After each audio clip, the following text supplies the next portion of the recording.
أما بعد فإن خير الحديث كتاب الله وخير الهدي هدي محمد صلى الله عليه وسلم وشر الأمور محدثاتها وكل محدثة بدعة وكل بدعة ضلالة وكل ضلالة في النار. أما بعد أعوذ بالله السميع العليم من الشيطان الرجيم. أحسب الناس أن يتركوا أن يقولوا آمنا وهم لا يفتنون ولقد فتنا الذين من قبلهم فليعلمن الله الذين صدقوا وليعلمن الكاذبين. ہر قسم کی تعریفات اللہ مالک الملک کے لیے ہیں جنہوں نے جنات اور انسان کو حقیقی معنوں میں اپنی پوجا، اپنی بندگی اور اپنی عبادت کے لیے بنایا ہے۔ جنات اور انسان کی تخلیق کا حقیقی اور بنیادی مقصد یہی تھا کہ وہ بارگاہ رب العالمین میں آیا کریں، اپنی جبین نیاز کو مالک کائنات کی بارگاہ میں آ کے جھکایا کریں، اپنی کمر کو کبریا کی بارگاہ کے اندر آ کے جھکایا کریں، اپنے دستے سوال کو اس کی بارگاہ میں آ کے پھیلایا کریں، اسی کی تکبیر کی صداؤں کو بلند کیا کریں، اسی کی تحلیل کے آوازوں کو اجاگر کیا کریں، اسی کے تسبیح گیت گایا کریں۔ چنانچہ ارشاد ہوا وما خلقت الجن والانس الا لیعبدون، اور میں نے نہیں بنایا جنات اور انسان کو مگر اپنی پوجا، اپنی بندگی اور اپنی عبادت کے لیے۔ حمد و ثنا کے بعد ارب انگنت اور بے شمار درود و سلام ہو اس ہستی اقدس و مقدس پر کہ جن کا نام نامی اور اسم گرامی محمد کریم صلی اللہ علیہ وعلی آلہ وصحبہ وبارک وسلم ہے۔ اللہ رب العزت نے امام الہدیٰ علیہ الصلوۃ والتسلیم کی سیرت طیبہ میں طرح طرح کی خصوصیات کو ودیت فرما دیا تھا اور گوناگون قسم کی صفات کو آپ کی ذات اقدس و مقدس کا حصہ بنا دیا تھا، اور ان تمام باتوں سے بڑھ کر یہ کہ میرے آقا کی زندگی میں کوئی صبح ایسی نہیں آئی، کوئی شام اور کوئی رات ایسی نہیں آئی، دکھوں کی کوئی گھڑی اور شکل لمحہ ایسا نہیں آیا جب مالک کائنات نے اپنی تائید کو، اپنی نصرت کاملہ کو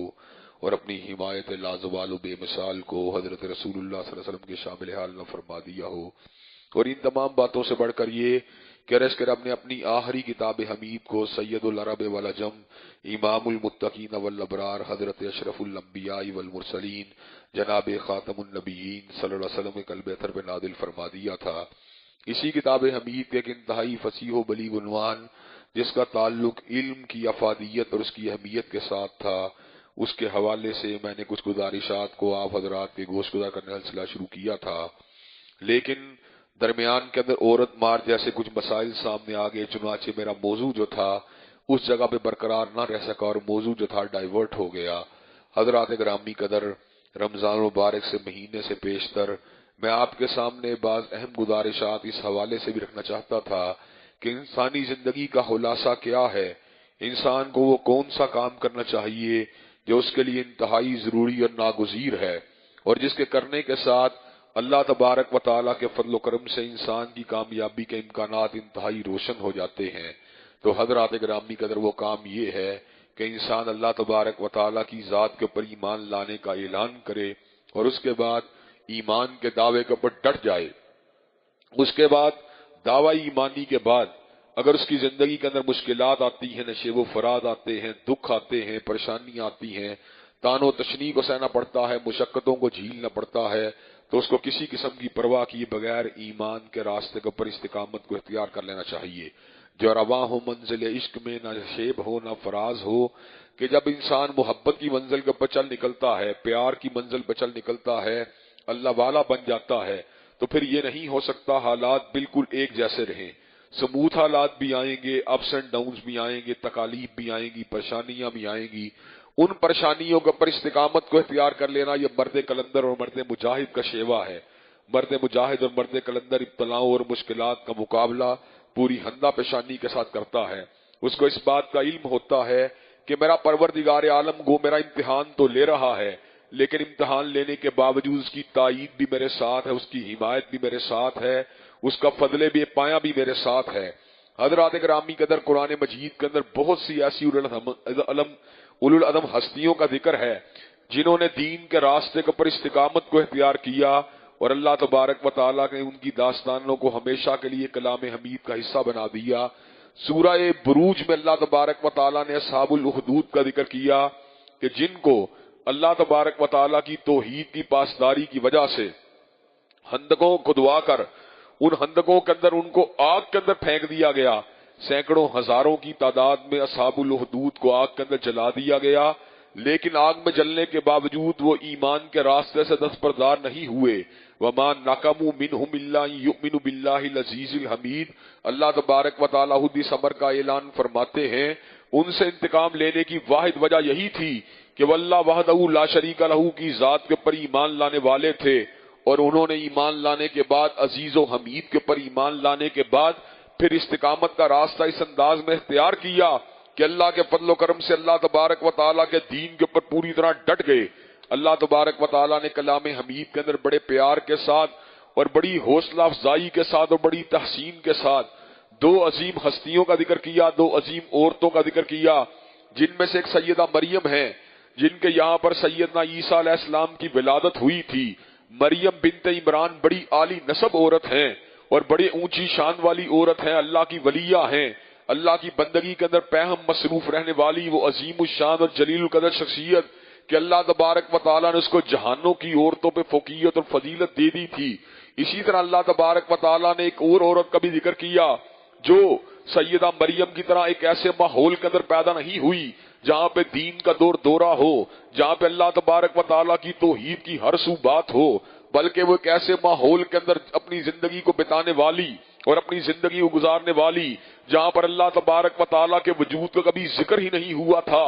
ذات باری تعالیٰ کے حوالے سے کبھی بات ہی نہیں ہوئی تھی۔ فرعون جو اپنے آپ کو انا ربکم الاعلی کہا کرتا تھا، اس کی بیوی آسیہ کو اس بات کا علم نہ تھا کہ اللہ وحدہ لا شریک لہ جو ہے وہ بھی کائنات کے اندر کوئی ہستی ہے۔ یہ تو سیدنا موسیٰ علیہ السلام کو اپنے بارے میں یہ بات کہہ کہ قرۃ عین لی ولک کہ یہ میری آنکھوں کی بھی ٹھنڈک ہے اور آپ کی آنکھوں کی بھی ٹھنڈک ہے، انہوں نے ایک ایسی چوائس کا اظہار کیا جو چوائس جو تھی محبت کے راستے کے اوپر چلتے چلتے ایمان کے راستے میں منتج ہوئی۔ سیدنا موسیٰ علیہ السلام جو بڑے ہوتے گئے، سیدہ آسیہ کی ان کے ساتھ الفت ہوتی چلی گئی، مانوسیت ہوتی چلی گئی، اپنے گھر کے اندر پلنے والا بیٹا اس کے کردار کو دیکھ کر، اس کی ضرب کو دیکھ کر، اس کی استقامت کو دیکھ کر، اس کی جرأت اور اس کے کردار کو دیکھ کر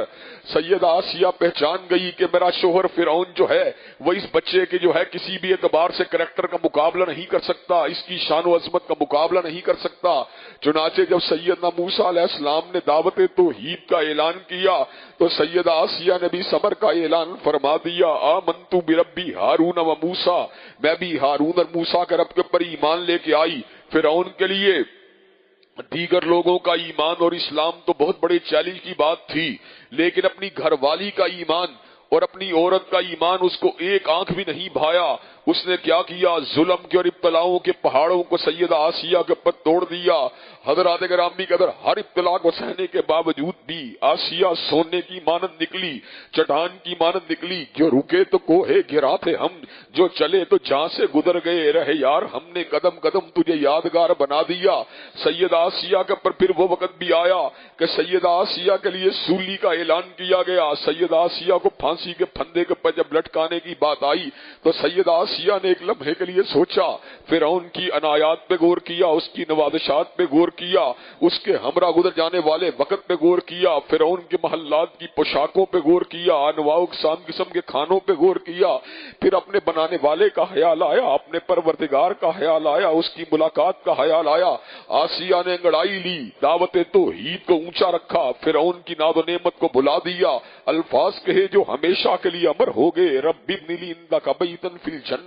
ونجنی من فرعون وعملہ ونجنی من القوم الظالمین۔ اے میرے پروردگار، میرے لیے میں نے فرعون کے محلات کو آپ کے لیے چھوڑا ہے۔ رب ابن لی عندک بیتا فی الجنہ، اللہ میری ایک ہی تمنا ہے، رب ابن لی عندک بیتا فی الجنہ، اللہ اب اپنے قریب ہی اپنی جنتوں کے اندر میرے لیے گھر بنا دیجئے، ونجنی من فرعون وعملہ ونجنی من القوم الظالمین، اور مجھے فرعون اور ظالموں کے ظلم سے نجات دلا دیجئے۔ حضرات گرامی قدر حافظ ابن کثیر اس بات کو لکھتے ہیں، وقت شہادت اللہ تبارک و تعالی نے آسیہ کے اوپر عظیم کرم کا نزول فرما دیا اور آسیہ کی آنکھوں کے سامنے سے پردوں کو ہٹا دیا، آسیہ کو اس محل کی زیارت کروا دی جو اس کا مسکن تھا اور جہاں پر آسیہ ہمیشہ کی زندگی کے اندر داخل ہونے والی تھی۔ حضرات گرامی قدر، آسیہ نے جام شہادت کو نوش فرما لیا، لیکن رہتی دنیا تک کے لیے اس داستان کو امر فرما دیا کہ جو اللہ والے ہوتے ہیں ان کی نگاہ دنیا کی ہیبت و حشمت میں نہیں ہوتی، دنیا کے کر و فر پہ نہیں ہوتی، دنیا کے اندر آنے والی ابتلاؤں اور دنیا کے اندر ملنے والے مصائب پہ نہیں ہوتی، نظر ان کی اگر ہوتی ہے تو رب قدیر کی رضا پہ ہوتی ہے، اس کی عنایات اور اس کی ملاقات پہ ہوتی ہے۔ حضرات گرامی قدر، اسی طرح فرعون نے جس وقت حضرت موسیٰ علیہ السلام کو جادوگر گمان کرتے ہوئے ان کے مد مقابل جو تھا جادوگروں کو بلایا تو ہر جادوگر بڑی جوش کے ساتھ، بڑے جذبے کے ساتھ آیا اور یہ بات کہی اگر ہم نے اس جادوگری کے مقابلے کے اندر حضرت موسیٰ کو شکست دی تو پھر کیا ہوگا؟ کہا، فرعون نے کہا ایسے عالم کے اندر تم لوگ میرے مقربین، میرے مصاحبین میں شامل ہو جاؤ گے۔ وقت کا حاکم فرعون ہے جس کی قربت اور جس کی صحبت کا ہر جادوگر کو شوق ہے۔ حضرات گرامی قدر، مارکہ حق و باطل بپا ہوا اور ایسے عالم کے اندر فرعون کے دربار میں آنے والے جادوگروں نے بھی عزتی فرعون کا نعرہ لگا کر اپنی رسیوں کا زمین کے اوپر پھینکا، رسیاں دیکھنے والی آنکھوں کے لیے سام بن گئی۔ حضرت موسیٰ علیہ السلام کے بارے میں خود پروردگار عالم فرماتے ہیں سحروا اعین الناس واسترهبوهم وجاؤوا بسحر عظیم، وہ ایسا جادو تھا جس نے آنکھوں کی پتلیوں کے اوپر اثرات کو اس انداز میں مرتب کیا کہ آنکھوں کی پتلیوں کو رسیاں جو تھیں وہ سانپ نظر آ رہی تھی۔ حضرات گرامی قدر، سیدنا موسیٰ علیہ السلام بھی تقاضۂ بشریت وقتی طور کے اوپر اضطراب کا شکار ہوئے۔ اللہ تبارک و تعالیٰ نے کہا موسیٰ تو وقت کا ہادی ہے، وقت کا پیغمبر ہے، وقت کا رسول ہے، یہ جادوگر تیرے مقابلے میں کبھی بھی غلبہ نہیں پا سکتے۔ وَأَوْحَيْنَا إِلَىٰ مُوسَىٰ أَنْ أَلْقِ عَصَاكَ فَإِذَا هِيَ تَلْقَفُ مَا يَأْفِكُونَ، کہا موسیٰ اپنے عصا کو زمین کے اوپر پھینکو۔ سیدنا موسیٰ علیہ السلام نے زمین کے اوپر عصا کو پھینکا، عصا حقیقت میں اژدہا بن گیا۔ حقیقت میں اژدہا بننے والے نے ان دیکھنے والی آنکھوں کو نظر آنے والے سانپوں کو ہڑپ کر لیا۔ جادوگروں نے اس منظر کو آج سے پہلے کبھی بھی نہیں دیکھا تھا، پروردگار عالم کے اعجاز کو کبھی بھی نہیں دیکھا تھا۔ وہ آج سے پہلے باطل کے ساتھ کھیلنے والے انہوں نے حق کی ضرب کاری کو کبھی بھی نہیں دیکھا تھا۔ حق کی پہلی ضرب کاری جس نے جادو کی فضو کاری کو توڑ کر رکھ دیا اور جادو کو باطل کر کے رکھ دیا۔ حضرات گرامی قدر، جادوگروں نے اس منظر کو دیکھ کر کیا کہا؟ اسی وقت فول کی السحرۃ ساجدین، سارے کے سارے جادوگر سجدے میں گر گئے، کہنے لگے قالوا آمنا برب العالمین رب موسیٰ و ہارون، ہم پروردگار عالم پہ ایمان لے کے آئے جو موسیٰ اور ہارون کا رب ہے۔ فرعون کہنے لگا تم سارے کے سارے آپس میں ملے ہوئے ہو، انہ لکبیرکم الذی علمکم السحر، یہ تمہارا بڑا ہے جس نے تمہیں جادو سکھایا ہے۔ لأقطعن ایدیکم وارجلکم من خلاف ثم لأصلبنکم اجمعین، میں تمہارے ہاتھوں کو کاٹوں گا، تمہارے پیروں کو کاٹوں گا، تمہیں پھانسی کے پھندے کے پر چڑھا دوں گا۔ جادوگروں نے ایمان کے جام اور ایمان کی حلاوت کو چکھ لینے کے بعد استقامت کے راستے کو اختیار کر لیا۔ کہا وما تنقموا منا الا ان آمنا بآیات ربنا لما جاءتنا ربنا افرغ علینا صبرا وتوفنا مسلمین، کہا تو ہم سے اسی بات کا انتقام لیتا ہے کہ ہم تیری صحبت کو لینے آئے، تیری مشاورت کو لینے آئے، تیری وزارت کو لینے آئے، تیری مصاحبت کو لینے آئے، لیکن سامنے ایمان کے پہاڑ کو دیکھ کر، سامنے اللہ کے فضل بے پایاں کو دیکھ کر، سامنے پروردگار عالم کے اعجاز کو دیکھ کر، سامنے حق کو دیکھ کر، سامنے حقیقت کو دیکھ کر، اگر ہم پروردگار عالم کی اتنی بڑی نشانی کو دیکھ کر بھی اگر ایمان اور اسلام کو قبول نہیں کرتے تو ہم سے بڑا بد نصیب کون ہوگا؟ ربنا افرغ علینا صبرا وتوفنا مسلمین، پروردگار عالم آج سے پہلے تو ہم فرعون کی صحبت کے طلبگار تھے لیکن اب تیری رضا کے طلبگار ہیں۔ ربنا افرغ علینا صبرا وتوفنا مسلمین، اللہ تبارک و تعالی ہم پہ صبر کا نزول فرما اور ہمیں موت دینا تو اسلام کے اوپر دینا۔ حضرات گرامی قدر، جادوگروں کا یہ طرز عمل اللہ کو اتنا پسند آیا کہ اللہ تبارک و تعالی نے قرآن مجید کے متعدد مقامات کے اوپر جادوگروں کے اس عمل کو سنہری حروف کے ساتھ رقم فرما دیا۔ سورہ آراف میں رقم فرما دیا، سورہ شعراء میں رقم فرما دیا، سورہ طٰہٰ میں رقم فرما دیا اور قرآن مجید کے بہت سے دیگر مقامات کے پر ان کے اس کام کو رقم فرما دیا۔ وہ جو فرعون کی ابتلا کے سامنے اور اس کے روب اور اس کے دبدبے کے سامنے اور اس کی ہیبت و حشمت کے سامنے اور اس کے اقتدار اور اس کی سطوت کے سامنے اور اس کی حکومت کے چڑھتے ہوئے سورج کے سامنے اور اس کے اقتدار کے دھمکتے ہوئے وقت کے سامنے ظاہری چٹان بن گئے اور استقامت کا ایک پیغام بن گئے۔ حضرات گرامی قدر، ہم نے تاریخ انبیاء میں داستان استقامت کو عجیب انداز میں دیکھا۔ کبھی سیدنا ابراہیم علیہ السلام کو آگ کے اوپر کھڑے ہوئے دیکھا، کبھی موسیٰ علیہ السلام کو دربار فرعون کے اندر کلمہ حق کا لمبردار دیکھا، اور کبھی حضرت رسول اللہ صلی اللہ علیہ وسلم کو طائف کی وادی کے اندر استقامت کی چٹان بنے ہوئے دیکھا۔ حضرات گرامی کا طائف کے گنڈے اور بدماش لڑکے اور اپنے سرداروں کی کہنے کے اندر آ کر نافرمانیاں کرنے والے یہ گمراہ بھٹکے ہوئے نوجوان جو حضرت رسول اللہ صلی اللہ علیہ وسلم کو جو تھا ابتلاؤں کا نشانہ بنا رہے تھے، اور کائنات کا سب سے مقدس وجود جو تھا وہ لہو رنگ بنا ہوا تھا، ایسے عالم میں پہاڑوں کا فرشتہ حضرت جبریل کی ہمراہی میں آیا، کہا حبیب حکم کرو طائف کی اس وادی کو دو پہاڑوں کے درمیان پیس کر رکھ دیا جائے۔ تو سید ولد آدم نے کہا تھا اللہم اہد قومی فانہم لا یعلمون، اللہ میری قوم کے لوگوں کو ہدایت دے دے، یہ مجھ کو پہچانتے ہی نہیں ہے۔ حضرات گرامی قدر، حضرت رسول اللہ صلی اللہ علیہ وسلم کی صحبت کا اثر تھا کہ سیدنا بلال نے ہرا کی تپتی ہوئی زمین کے اوپر لیٹنا گوارا کر لیا، اور حضرت حباب نے انگاروں کے اوپر لیٹنا گوارا کر لیا، اور سیدہ سمیہ کو اس انداز میں ظلم کا نشانہ بنایا گیا کہ ابو جہل ظالم اور بے ایمان اور کافر نے حضرت سمیہ کے جسم کے نازک حصوں کے اوپر نیزے کی انیوں کو مارا، اور آپ کی ٹانگوں کو دو اونٹوں کے ساتھ باندھ کر ایک اونٹ کو دائیں طرف ہانکا، ایک کو بائیں طرف ہانکا۔ حضرات گرامی قدر، ہم بھی مسلمان اور مومن ہیں، اپنے گھروں میں لیٹے ہوئے، اپنے بستروں پہ لیٹے ہوئے، اپنے دفتروں میں لیٹے ہوئے، لیکن سمیہ کے ایمان اور اسلام کا عالم کیا ہے؟ سامنے بیت اللہ الحرام ہے اور اوپر عرش مولا کا رب ہے، اور سیدہ سمیہ پہ ظلم کے اور ابتلا کی انتہا ہے، ٹانگوں کو چیرا جا رہا ہے، اور سیدہ سمیہ جو ہے گردن کی بجائے ٹانگوں کے سہارے اس کو شہید کیا جا رہا ہے، جسم کے انگ انگ سے تڑپ تڑپ کر جان کو نکالا جا رہا ہے، لیکن سیدہ سمیہ نے کلمہ طیبہ کو نہیں چھوڑا، لا الہ الا اللہ کی دعوت کو نہیں چھوڑا، پیغام توحید کو نہیں چھوڑا،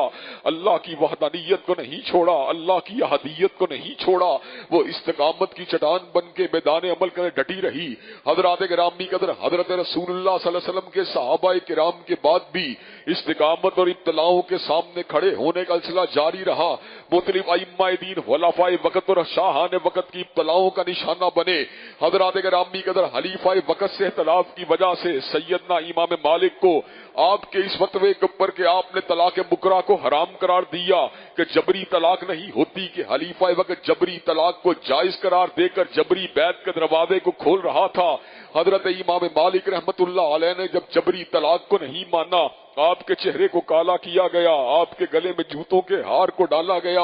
آپ کو گدھے کی پشت کے اوپر بٹھایا گیا، آپ کو شہر مدینہ میں پھرایا گیا۔ حضرت امام مالک رحمت اللہ علیہ نے اس موقع پہ اس امر کا اعلان فرما دیا، من عرفنی فقد عرفنی ومن لم یعرفنی فانا مالک بن انس، جو مجھ کو جانتا ہے وہ تو جانتا ہی ہے، جو نہیں جانتا وہ سن لے، میں انس کا بیٹا مالک ہوں، میں نے شراب کو بھی نہیں پیا، میں نے ڈاکہ بھی نہیں ڈالا، میں نے قتل بھی نہیں کیا۔ من عرفنی فقد عرفنی ومن لم یعرفنی فانا مالک بن انس، اور میرا جرم کیا ہے؟ میں نے حدیث سے محبت کی ہے، میں نے سنت سے محبت کی ہے، میں نے حضور کے فرمان مبارک سے محبت کی ہے۔ احمد ابن حنبل جو ترجمان سنت ہے، خلفاء وقت کی ابتلاؤں کا نشانہ بنا ہوا ہے، ہاتھوں میں ہتکڑی ہے، پیروں میں زنجیر ہے، پشت پہ کوڑے ہیں، لیکن احمد ابن حنبل جو ہے ایسے عالم کے اندر بھی استقامت کی چٹان ہے۔ لوگ اس کو کہتے ہیں سارے کے سارے درباری ملا خلیفہ وقت کے ساتھ مل گئے ہیں۔ احمد کا جواب سونے کے پانی سے لکھنے کے قابل ہے۔ احمد یہ بات کہتا ہے فرق اس دن واضح ہوگا جس دن جنازوں کو اٹھایا جائے گا، جس دن درباری ملا مرے ان کے جنازوں کو کندھا دینے کے لیے بھی نہیں آیا، اور جب احمد کا انتقال ہوا حضرات گرامی قدر 20 لاکھ افراد جو تھے اس کے جنازے کو کندھا دینے کے لیے موجود تھے، اور 20,000 عیسائی جنازے کو دیکھ کے اسلام قبول کر لیتے۔ حضرات گرامی قدر، اور دور کی کیا بات کی جائے، ماضی قریب میں حضرت علامہ شہید رحمت اللہ علیہ نے اپنے رفقا کے ہمراہ جام شہادت کو جس انداز میں نوش کیا کہ آپ نے ایوب خان کی صدارت کو نہیں ماننا، یحییٰ خان کے اقتدار کو نہیں ماننا، ضیاء الحق کی رعونت کو نہیں ماننا، آپ نے اس ملک کے اندر غیر اسلامی استبداد کو نہیں ماننا، سیکولرزم کو نہیں ماننا، ختم نبوت کے ڈاکوؤں کو نہیں ماننا، شرک کے وپاروں کو نہیں ماننا، دشمنان صحابہ کو نہیں ماننا، شیر دل جرنیل گرجتا رہا، دھاڑتا رہا اور اللہ کی توحید کی دعوت کو دیتا رہا۔ حضرات گرامی قدر مقدموں کا نشانہ بنایا گیا، ابتلاؤں کا نشانہ بنایا گیا، پسے دیوار زندہ پھینکا گیا۔ حضرت علامہ نے جام شہادت کو نوش کر لیا، لیکن اللہ تبارک و تعالیٰ کی توحید سے دستبردار نہیں ہوئے۔ یا ائمہ دین کا چلن، یہ حضرت علامہ شہید حضرت حبیب الرحمان کا چلن، یہ حضرات صحابہ کرام کا چلن، یہ انبیاء علیہ السلام کی داستان ہم سب کو اس بات پہ تحریک دیتی ہے کہ کٹنا گوارا کر لینا، مرنا گوارا کر لینا، لیکن راہ دین سے ہٹنا گوارا نہیں کرنا۔ اللہ تبارک و تعالی ہمیں پوری اولو العزمی کے ساتھ، پوری استقامت کے ساتھ، پوری ہمت اور پوری توانائی کے ساتھ اور پورے اللہ تبارک و تعالی کی رضا کی طلب کے ساتھ دین کے پر استقامت اختیار کرنے کی توفیق دے۔ وآخر دعوانا الحمدللہ رب العالمین۔ الحمدللہ نحمده ونستعینه ونستغفره ونؤمن به ونتوکل علیہ ونعوذ باللہ من شرور انفسنا ومن سیئات اعمالنا، من يهده الله فلا مضل له ومن يضلل فلا هادي له، واشهد ان لا اله الا الله واشهد ان محمدا عبده ورسوله، اما بعد فان خير الحديث كتاب الله وخير الهدي هدي محمد صلى الله عليه وسلم، وشر الامور محدثاتها وكل محدثة بدعة وكل بدعة ضلالة وكل ضلالة في النار۔ حضرات گرامی قدر، دین قیم میں جو چیزیں انتہائی اہمیت کی حامل ہیں وہ ایمان کے دعوے کے بعد استقامت کو اختیار کرنا ہے۔ ایمان اور استقامت کا راستہ، انبیاء کا راستہ، رسول اللہ کا راستہ، قرون اولیٰ کے اندر رہنے والے صلحاء کا راستہ، حضرت ابراہیم کا راستہ، حضرت رسول اللہ کا راستہ ہے، صحابہ کرام کا راستہ، ائمہ دین کا راستہ اور علماء صالحین کا راستہ ہے۔ حضرات گرامی قدر، جب انسان راہ دین کو پا لیتا ہے تو اس کو اللہ تبارک و تعالیٰ کے دین کے اوپر پوری استقامت کو اختیار کرنا چاہیے، نہ ترغیب کو قبول کرنا چاہیے، نہ دباؤ کو قبول کرنا چاہیے، اور استقامت کی چٹان بن کر اللہ تبارک و تعالیٰ کے لیے ہر چیز کو ٹچ کرنے کے پر آمادہ و تیار ہو جانا چاہیے۔ جو شخص یہ کام کرے گا، اللہ تبارک و تعالیٰ جہاں پہ اس کو جنتیں دے گا، وہیں پر موت کے وقت اس کے اوپر فرشتوں کا نزول بھی فرمائے گا، جو اس کو یہ بات کہیں گے کہ ہم دنیا میں تمہارے مددگار اور ساتھی ہوا کرتے تھے، راہ تکالیف کے دوران تمہیں استقامت کی سرگوشیاں جو ملا کرتی تھی دماغ کے اندر، وہ ہماری ہی سرگوشیاں ہوا کرتی تھیں۔ اب تم اس طرف جا رہے ہو جہاں پر تمہیں وہ کچھ ملے گا جس کی تمہارے تمنا ہے، اور جو کچھ تمہاری زبانوں سے نکلے گا اللہ سب کچھ پورا کر دے گا۔ دنیا کی زندگی عارضی زندگی ہے، بل تؤثرون الحیات الدنیا والآخرۃ خیر وابقیٰ ان ھذا لفی الصحف الاولیٰ صحف ابراہیم و موسیٰ۔ ہماری نگاہ جو ہوتی ہے وہ دنیا کی چند روزہ زندگی پہ ہوتی ہے، حالانکہ دنیا کے اندر ایک کنال کا گھر آخرت کے جنت کے محل کا مقابلہ نہیں کر سکتا، اور دنیا کی حسینہ کی رفاقت حوروں کی رفاقت کا مقابلہ نہیں کر سکتی، اور دنیا میں غلمان کی خدمت جنت کے غلمان کی خدمت کا مقابلہ نہیں کر سکتی۔ چنانچہ ہمیں یہ پیغام کو اپنے دل میں اچھی طرح راسخ کر لینا چاہیے کہ جو رکے تو کوہے گراں تھے ہم، جو چلے تو جہاں سے گزر گئے، رہے یار ہم نے قدم قدم تجھے یادگار بنا دیا۔ اللہ تبارک و تعالی ہمیں زندگی کے اندر آنے والے اتار و چڑھاؤ کے دوران استقامت کو مضبوطی کے ساتھ اختیار کرنے کی توفیق دے۔ خان محمد مری، اللہ کے فضل و کرم سے اس کے بچے 5 بازیاب ہو چکے ہیں اور 2 بچوں کو جبرن شہید کر دیا گیا۔ خان محمد مری نے رات کو مجھے ٹیلی فون کر کے بتلایا کہ جے آئی ٹی جو بنائی گئی اس کے اندر پورے دباؤ کے ساتھ ہمارے بیانات کو سردار عبد الرحمان کھتران کے خلاف ریکارڈ نہیں کروانے دیا گیا۔ حضرات گرامی قدر، یہ کس طرح کی بات ہے؟ ایک سردار ہے جس کے نجی جیل خانہ جات ہیں، جو کنوؤں کے اندر بندوں کو قتل کر کے ڈال دیتا ہے، جو تیزاب گردی کرتا ہے، لیکن پھر بھی ہمارے ملک میں اس کا احتساب کرنے والا کوئی ادارہ اور کوئی جو ہے وہ ملک کے اندر مؤثر شخصیت موجود نہیں ہے۔ حضرات گرامی قدر، حضور نے فرمایا تھا لو ان فاطمہ بنت محمد سرقت لقطعت یدہا، اگر محمد کا قلب اطہر، خدیجہ کا لحد جگر، علی کا نور نظر، حسن و حسین کی مادر محترم سیدہ فاطمہ بھی چوری کرے، نبی اس کے بھی ہاتھ کو کاٹ ڈالے گا۔ تو ہمیں عدل اجتماعی کے قیام کے لیے حقیقی آواز کو اٹھانے کی ضرورت ہے، اور وہ حقیقی آواز فقط غلبہ دین کی آواز ہے۔ خان صاحب کا اپنا ایک جو ہے سوچ کا انداز اپنا ایک زاویہ نگاہ ہے، مگر میں یہ بات سمجھتا ہوں جو حقیقی انصاف ہے اس سے طریق انصاف کوسوں دور ہے۔ انصاف اگر ملے گا تو حضور علیہ السلام کے نقش مبارک سے ملے گا، انصاف اگر ملے گا تو سنت نبوی شریف سے ملے گا۔ اللہ تبارک و تعالی ہم سب کو اس دین قیم کے پر استقامت نصیب فرمائے کہ جو دین اللہ کا پسندیدہ دین ہے، جس کے بارے میں خود اللہ نے اعلان فرما دیا وَرَضِيتُ لَكُمُ الْإِسْلَامَ دِينًا إِنَّ اللَّهَ يَأْمُرُ بِالْعَدْلِ وَالْإِحْسَانِ وَإِيتَاءِ ذِي الْقُرْبَى وَيَنْهَى عَنِ الْفَحْشَاءِ وَالْمُنكَرِ وَالْبَغْيِ سُبْحَانَ رَبِّكَ